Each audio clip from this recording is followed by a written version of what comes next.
by challenging myself to essentially be 1% better at painting, whatever that may be, and not having boundaries on that, and essentially challenging myself to change the system of how I paint. I painted things that I never even thought of. And this can be extrapolated to doing cooking, for example. If you challenge yourself to learn one new recipe each time you complete one, you will become a chef. Hello, everyone. My name is Tor, and welcome back to Anthropology.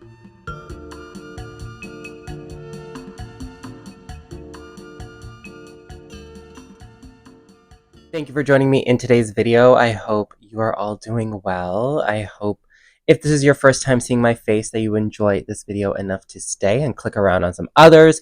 If you are a returning viewer subscriber, thank you so much for coming back. I really appreciate this one. So today's video, if you can tell by the title and the thumbnail, is not going to necessarily be fashion related, but as I've looked at expanding my content a little bit more, I wanted to involve you all in some changes that have come about my life and the reasons for those changes. So if you are looking to make a change in your life in any way, shape, or form, but you don't know where to begin, I'm going to recommend a book that I read recently and some of the tips and tricks that it taught me and how that has changed my life in ways such as hobbies, physical activity, eating, just like anything around a goal or anything like that. This book can impact your life in a positive way. So today we will be talking about Tiny Changes, Remarkable Results, Atomic Habits, written by James Clear. You can get this book pretty much anywhere. It's fairly popular at this point, but I'm going to be talking about some of the 3 things that I learned from this book. This will not be a book review. I'm not a book YouTube channel, but I read this book. It impacted my life in a lot of positive ways, and I wanted to share that all with you in case you were looking for something like that. So that's what we're going to be talking about. Settle in, grab a drink, put me on in the background, do whatever you need to do. But without further ado, let's get into it. So this book came to me as a part of a corporate book club. James Clear actually came to speak at my work, given that he is friends with one of the people that I work with. I know, small world, but basically because of that talk, it was encouraged for all of us to purchase this book as a part of our professional and personal development. And I actually learned a lot, and so much so that I gave it to Robin. Robin learned a lot as well. And it is what led essentially to us starting a podcast. This video will not be about our podcast. I'll link it down below for those that are interested. It's called Not What You Think Podcast. But in today's video, I want to address a few things that I learned from Atomic Habits and some of the main overall points that I think are worth sharing. Primarily, one of the main takeaways from this book is that it's not necessarily about changing a goal or fighting towards a goal, or if you have something that you want to achieve, just like once you achieve that goal, it's done. It's over. Basically, it's like you're done that goal, you move on to the next thing. However, people can become fairly demotivated at that point, or it can be like once they reach a goal, then they're sort of lost. They don't know where to proceed after they achieve said goal. And what James Clear really puts a lot of emphasis on is that it's not necessarily about achieving the goal. It's about changing the systems and how you go about doing whatever task it is. I'm going to talk a little bit about my paintings. So in addition to YouTube, I am an avid painter. It's one of my main hobbies. It's one of my main passions. And this year, after reading this book, I really set out to fundamentally change my approach to painting. And this can be used for any hobby, YouTube, any type of art, crochet, like, I don't know, you name it, you can use this to do it. The idea is essentially, I was approaching painting as like, I'm going to do a painting. Let me just do a painting just to like get that creativity out. But I would do one and then I wouldn't do another one for like a really long time. I'd only do one essentially when like inspiration struck. And that was fairly unreliable. And I wasn't really like growing as like a painter, as an artist, or like anything like that. So I really wanted to fundamentally look at how I approach painting and like my hobbies in general and change the system that I use to do them. And I decided that once I would do one painting, I would immediately start the base of another one. I don't have to have an idea at what it goes, but my main thing that I do is I always start with a border. This is my cat Lynx that I did earlier this year. So I always do the same type of border, a classic 1 inch all the way around black border. I mean, obviously depending on the size of the canvas, but most of the time it's a fairly standard black border. And I would start each painting with that right away.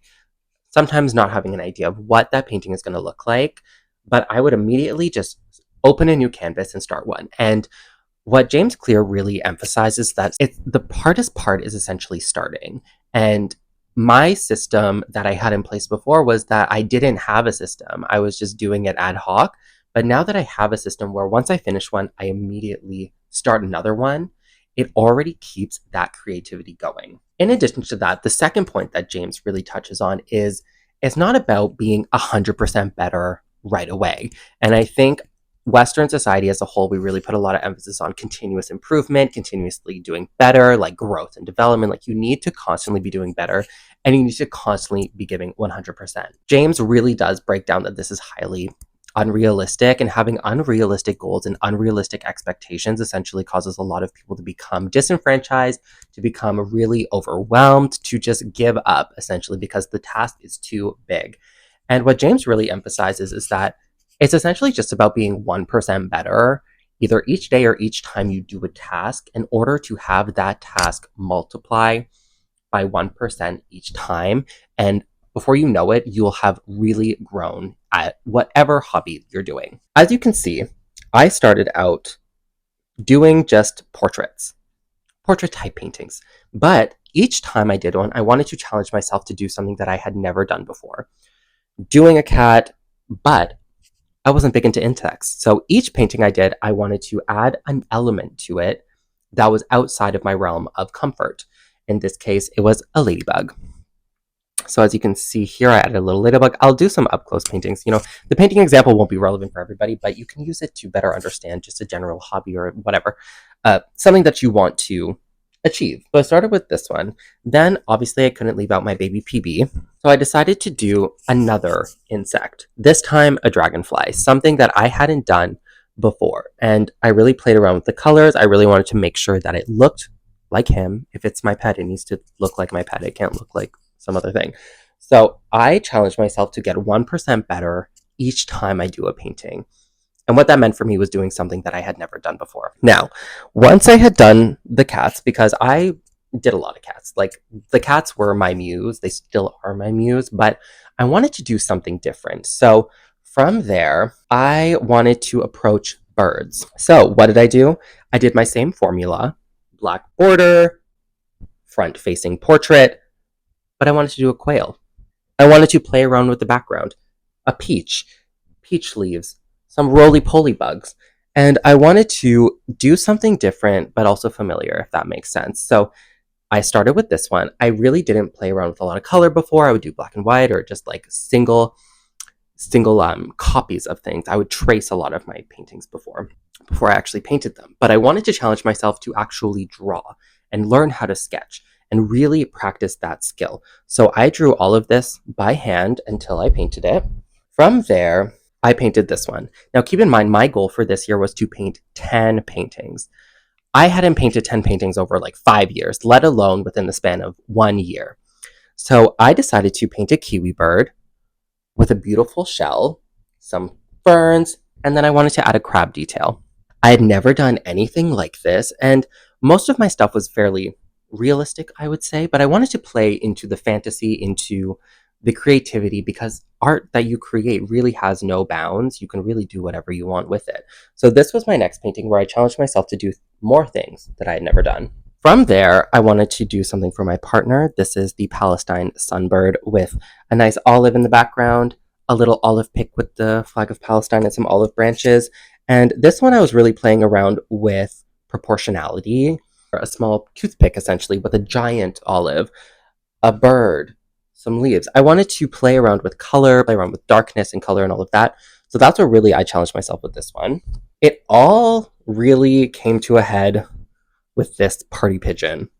Here's where I really went off the bounds in terms of fantasy. I was doing plumeria flowers. I gave a giant pineapple. I did a little umbrella in the pineapple, and I gave the party pigeon a pearl necklace. So this one I think was like the peak of my creativity, where I really had no bounds. From there, I had some mini canvases and I wanted to do a little fantail. So I did this fantail with some blueberry branches and a little starfish here. So I was really changing up how I do and like challenging myself to work on a smaller canvas because I was much more comfortable working in a larger space. It's a lot more forgiving to work in a larger space. It's a lot harder to do detailed work on a smaller canvas. And then I did this one here. This is inspired by Barcelona. So this is the monk parakeet in front of the Cathedral of Barcelona with a black paella border. So I was really leaning into the creativity of the border here, the intricacies of a building, which I hadn't done before.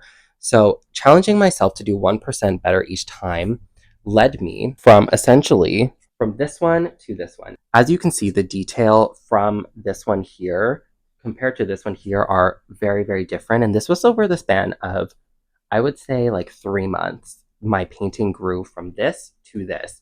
And when I started, I was so out of my comfort zone in terms of painting that I wasn't sure how I would, like, I thought that I would just continue doing like stuff like this. I never really thought that I could do something as intricate as this, draw it by hand, let alone paint it.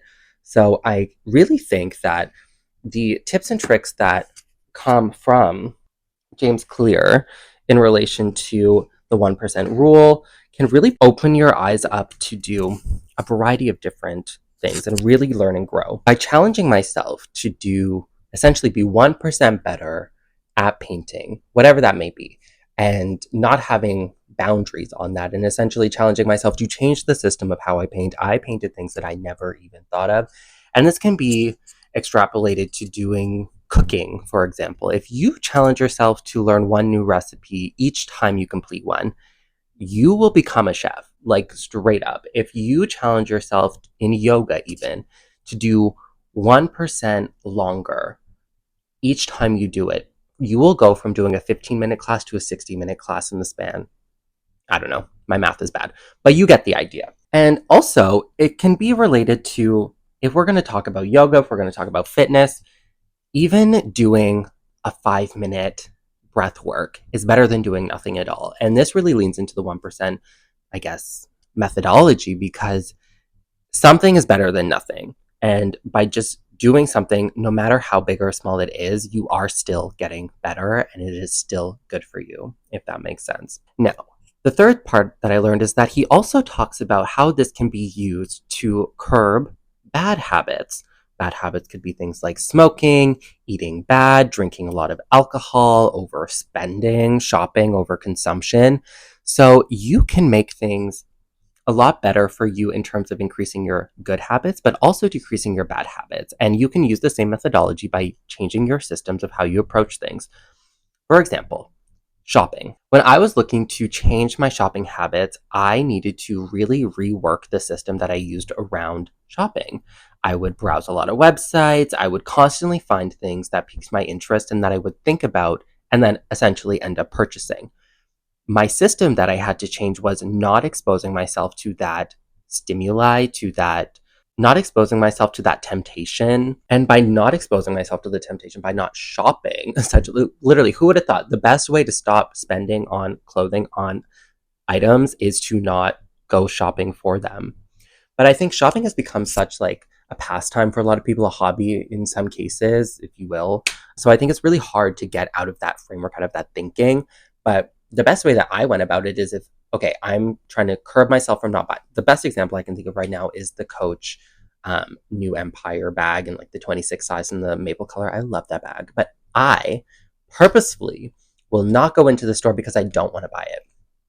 In the sense that I'm trying to change my framework. I'm trying to do something. I'm trying to get to a goal, which includes saving, which includes traveling more. And shopping is counterintuitive to that goal. So I am removing myself, changing my systems of how I approach things in order to dissuade myself from being exposed to situations that I could be put in where I shop.